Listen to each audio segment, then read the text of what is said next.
مصلحا ومجددا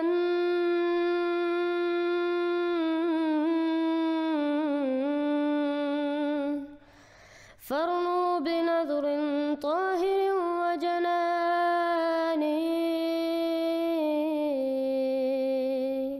السلام علیکم ورحمۃ اللہ وبرکاتہ.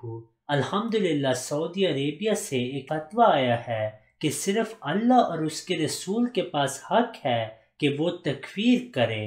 کسی عالم یا کسی دوسرے مسلمان کے پاس یہ حق نہیں کہ وہ تکفیر کرے. یعنی جو 1974 میں علماء نے کیا وہ بالکل قرآن اور احادیث کے خلاف تھا، اور احمدی بھی مسلمان ہیں.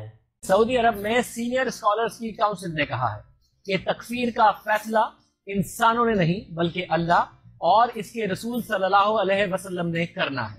آپ کو بتا دیں کہ تکفیر کے معنی ہیں کسی پر کفر کا الزام لگانا، کسی کو کافر قرار دینا، اور یہ اہم اور انتہائی نازک معاملہ ہے جس کا اختیار صرف اور صرف اللہ اور اس کے رسول کو ہے.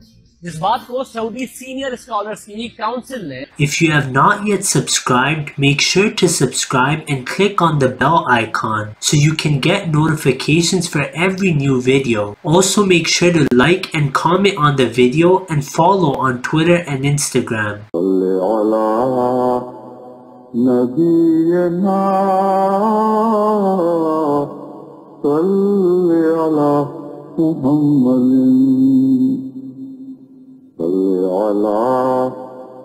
سيدنا صل على محمد.